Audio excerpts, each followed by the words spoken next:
প্রিয় সহকর্মীবৃন্দ, আসসালামু আলাইকুম। আপনারা যে যেখানে বসে আমার আলোচনা শুনছেন সবাইকে আমার প্রাণঢালা শুভেচ্ছা।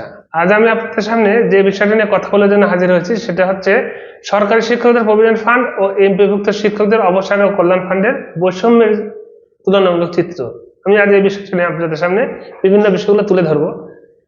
আমি আশা করি আপনাদের বিষয়গুলো জানতে আগ্রহী হবেন এবং জানলে মূল বিষয়টা মূল ফ্যাক্টটা আশা করি বুঝতে পারবেন। আমাদের দেশের শিক্ষা ব্যবস্থা দুইটি ভাগে বিভক্ত করে ফেলছে আমাদের দেশের সরকার ব্যবস্থা। এক ভাগে 3%, আরেক ভাগে 97%। এই অসম বিভাজনের মধ্যেও যেন সবকিছুতে যেন অসম বিভাজন। কিভাবে? 3% যে শিক্ষা ব্যবস্থা এটি পরিচালিত হয় সরকারি মাধ্যমে, এবং 97% যে শিক্ষা ব্যবস্থা পরিচালিত হয় এটা যে সরকারের মাধ্যমেই পরিচালিত হয়, কিন্তু এটার নাম সরকারি না, এটার নাম দেওয়া হয়েছে এমপিভুক্ত শিক্ষা ব্যবস্থা। এখানে বারবার এই কথা বলে এর মধ্যে বিশাল পার্থক্য ধরে যুগের পর যুগ চালু রাখা হয়েছে। এ যেন এক অন্যরকম এক বিভাজন। এই বিভাজনে নেই কোনো মাত্রা, নেই কোনো দাড়ি, নেই কোনো সেমিকোলন। এই বিভাজনটাকে কত বড় একটা বিভক্ত করে ফেলছে দেশের শিক্ষা ব্যবস্থাকে, তা বলে শেষ করা যাবে না। এই বিভাজন দিয়ে দেশের মূল শিক্ষা ব্যবস্থাকে টোটালি দুই মেরুতে অবস্থান করে রাখছে। এবং এই একই সিলেবাস, একই বই পড়ানোর পরও এই দুই শিক্ষা ব্যবস্থার মধ্যে যারা এই দুই শিক্ষা ব্যবস্থার শিক্ষাকে যারা পরিচালিত করতেছে তাদের মধ্যে সকল ক্ষেত্রেই পার্থক্য আকাশ বা পাতালের সমান পার্থক্য বিরাজ করছে। আমি প্রথমে যে কথা বলছিলাম, আমি আজকে শুধু আলোচনা করব আমাদের এই এই শিক্ষা ব্যবস্থার দুই শিক্ষা ব্যবস্থার আসলে দুই শিক্ষা ব্যবস্থা বলা ঠিক না, তারপরে বাংলাদেশের শিক্ষা ব্যবস্থা যে পরিচালিত হয় দুই ভাগে, সেই দুই ভাগের যারা শিক্ষাকে পরিচালিত করতেছে সেই শিক্ষকদের বৈষম্যর যে চিত্র সেটা, এবং সেটা হচ্ছে চলমান যে শিক্ষক যারা চলমান যে চাকরিরত আছে তাদের তো বৈষম্য আছেই, যারা এই চাকরি থেকে অবসরে যাচ্ছেন তাদের যে পার্থক্যগুলো দেখলে আরো আপনি আকাশ থেকে মাটিতে পড়বেন। এদের পার্থক্যটা কি পরিমাণে, এদের পার্থক্যটা কোন পর্যায়ে পৌঁছে গেছে। বাংলাদেশের শিক্ষা কাঠামোর দুই প্রান্তে যে দুইটা প্রান্তের কথা বলবো, দুইটা প্রান্তে গভীর গভীর মানে পার্থক্য বিরাজমান। একদিকে সরকারি শিক্ষকদের নিরাপত্তা, অন্যদিকে এমপিভুক্ত শিক্ষকদের চরম অনিশ্চয়তা সকল ক্ষেত্রেই। উভয় শ্রেণীর মানুষই দেশের জন্য কিন্তু দেশের বা শিক্ষাক্ষেত্রে গুরুত্বপূর্ণ অবদান রাখতেছে, তারপরেও তাদের পার্থক্য কিন্তু দিনের পর দিন বেড়ে যাচ্ছে, তাদের অবস্থান বিপরীতমুখী। এক পক্ষে নিয়মতান্ত্রিক রয়েছে সরকারদের জন্য, সরকারি শিক্ষকদের জন্য রয়েছে অবসরের পরে নিয়মতান্ত্রিক সুবিধা, অন্যান্য সুবিধা, আর এমপিভুক্ত শিক্ষকদের জন্য রয়েছে শুধুমাত্র অবসর এবং কল্যাণের যে সুবিধা, এই সুবিধাটুকু। এবং এই সরকারি যে শিক্ষক আছে তাদের অবসরকালীন সময় এরা পায় প্রভিডেন্ট ফান্ডে যে সুবিধা পায় সেটাকে বলা হয় জিপিএফ। আর এমপিভুক্ত শিক্ষা ব্যবস্থার যে শিক্ষকরা আছে এরা অবসরকালীন সময় পায় অবসর এবং কল্যাণ ফান্ডের নাম কষ্টে কিছুমাত্র টাকা, যে টাকা তাদেরই জমানো টাকা, এই টাকা পায়। কিন্তু এখানেও যে এই দুই ব্যবস্থার মধ্যে কি পরিমাণ পার্থক্য বিরাজমান আপনি বা আমরা যদি সামনে আলোচনাগুলোতে জানার চেষ্টা করব। এখানে আমি এই পার্থক্যের 6টা দিক নির্ণয় করছি, সেই 6টা দিক আমি একে একে আপনাদের সামনে এক্সপ্লেন করব।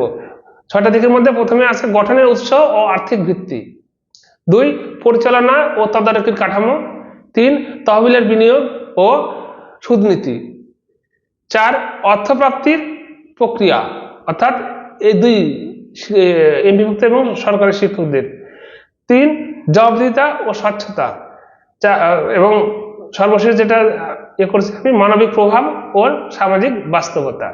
এই 6টা দিক আমরা যদি নিয়ে আলোচনা করি এবং এর গভীরে যাওয়ার চেষ্টা করি তাহলে এর মূল বিষয়গুলো আমাদের সামনে একবারে ট্রান্সপারেন্ট হয়ে যাবে।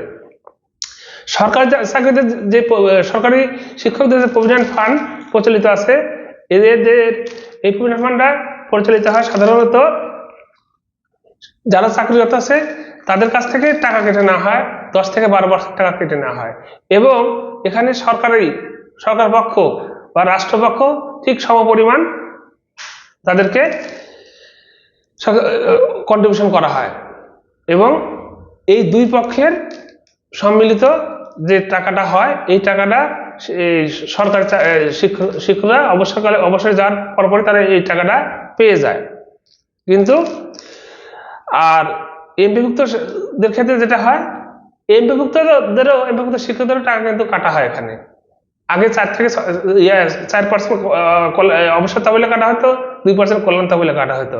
এখন সেটা বাড়িয়ে 6% অবসর তহবিলে, 4% কল্যাণ তহবিলে কাটা হয়।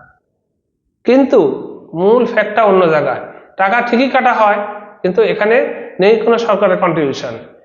সরকারের কন্ট্রিবিউশন করার কথা থাকলেও সেইভাবে এখানে সরকারের কোনো কন্ট্রিবিউশন করা হয় না।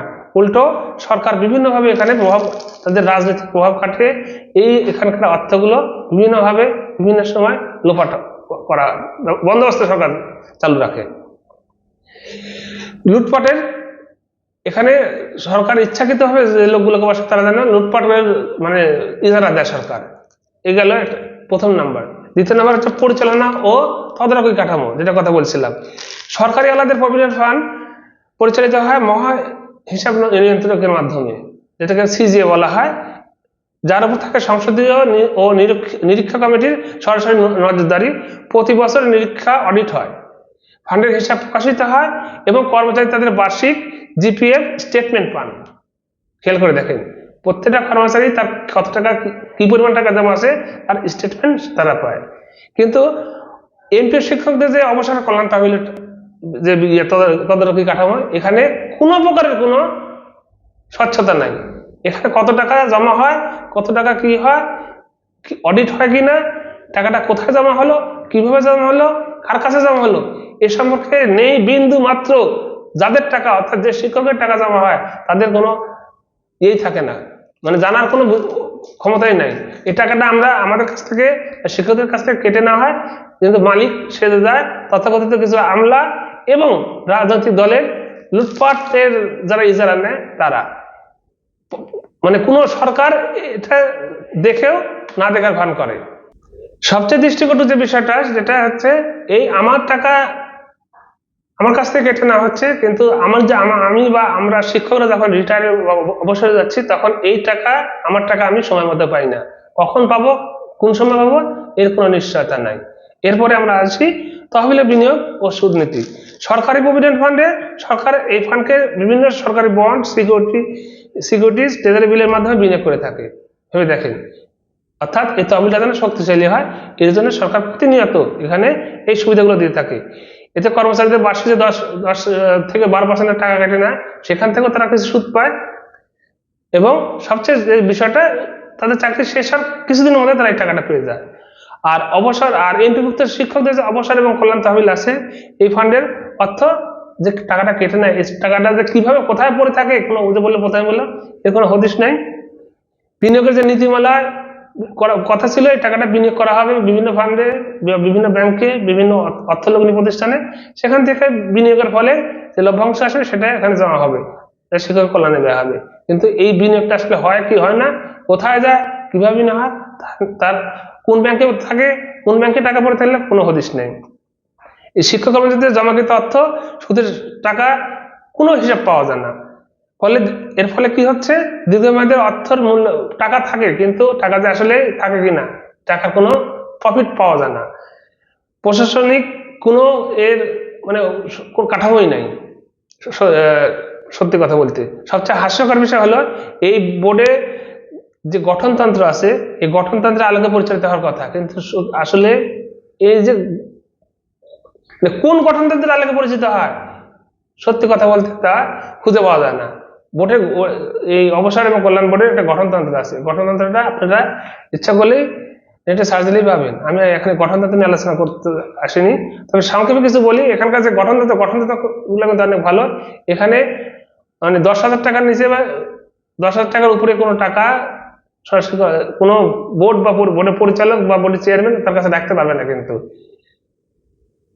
এই ধরনের গঠনতন্ত্রের কথাগুলো লেখা আছে। তাহলে এই ফান্ডগুলো থেকে এই যে বর্তমানে যে কথাগুলো বলা হচ্ছে যে টাকাগুলো সব লুটপাট হয়ে গেছে, তাহলে এই টাকাগুলো কিভাবে ব্যাংকে থাকার পর কিভাবে টাকাগুলো লোপাট হয়ে গেল, তাহলে দায়ী কারা? দায়ী তো তাহলে যারা এই বোর্ডে বা এই ইয়েতে যারা ছিল তারাই তো দায়ী, তাদের মাধ্যমে তো টাকাগুলো ওঠানো হয়েছে। আমরা পরবর্তী পয়েন্টে যাই। এরপরে আছে অর্থপ্রাপ্তির প্রক্রিয়া। সরকারি চাকরিজীবীদের প্রভিডেন্ট ফান্ডে অর্থ যে প্রাপ্তি অবসরে যাওয়ার মাত্র কয়েকটি ধাপ পার হলে তারা এই টাকাটা সরাসরি পেয়ে যায় অল্প কয়েকদিনের মধ্যে, যেটা করতে সর্বোচ্চ 2 থেকে 3 মাস সময় লাগে। আর এমপিভুক্ত ক্ষেত্রে বলার অবকাশ রাখে না, আজ থেকে 4 থেকে 5 বছর আগে বা 6 বছর আগে যারা রিটায়ার করছে এখন পর্যন্ত তারা তাদের টাকা পায়নি।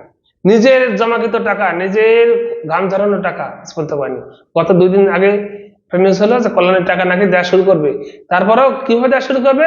যাদের কন্যাদায়গ্রস্ত, যে সমস্ত শিক্ষক কন্যাদায়গ্রস্ত পিতা যারা হজে যাবে, যারা অসুস্থ তাদের টাকা দিবে।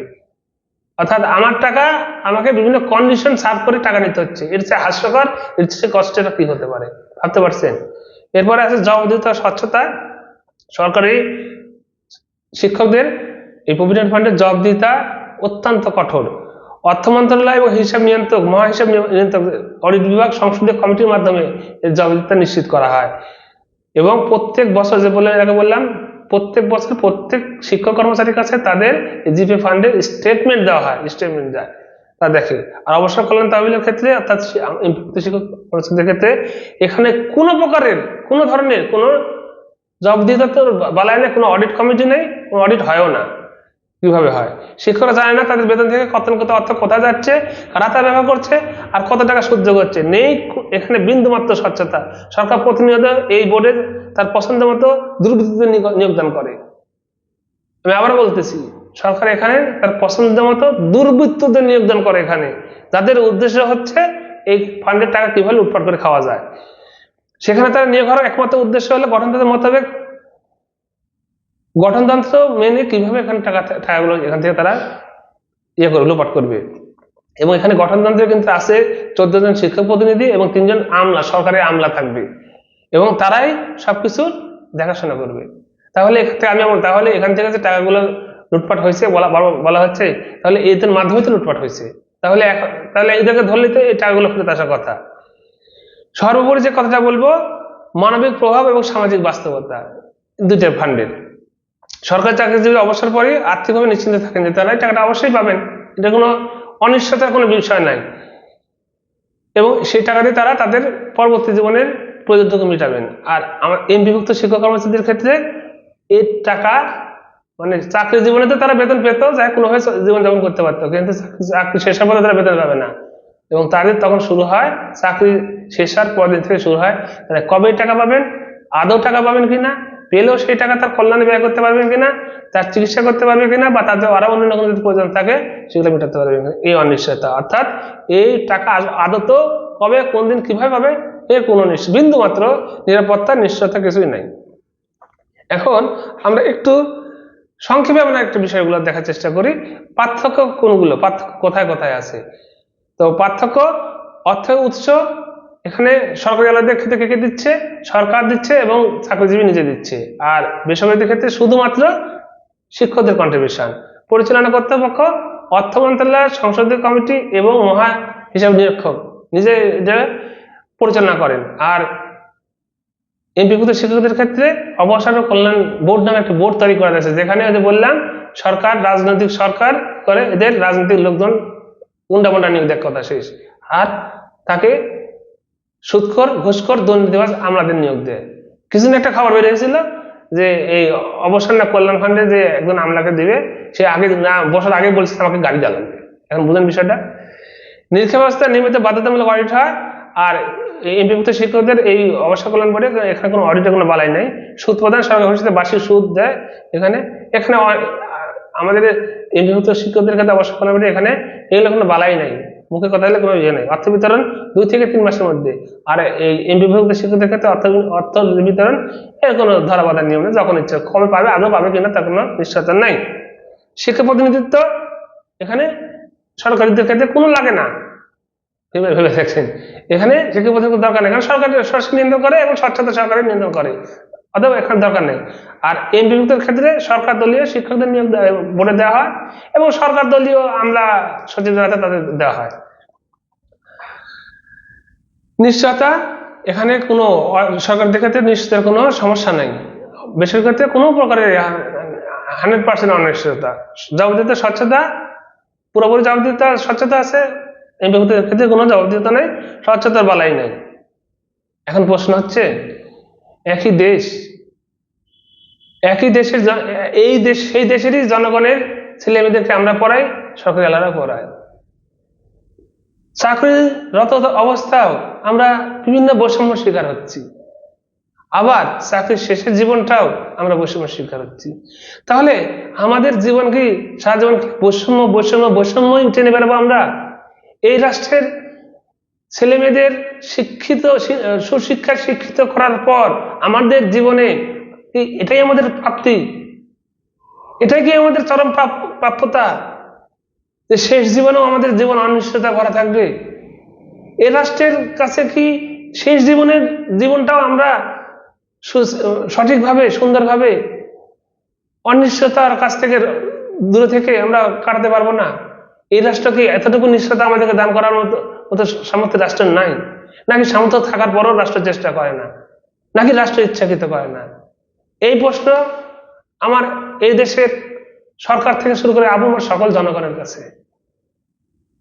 প্রিয় দেশবাসী, প্রিয় সরকার, আপনাদের কাছে আমরা আমাদের শেষ জীবনের নিশ্চয়তাটুকু চাই।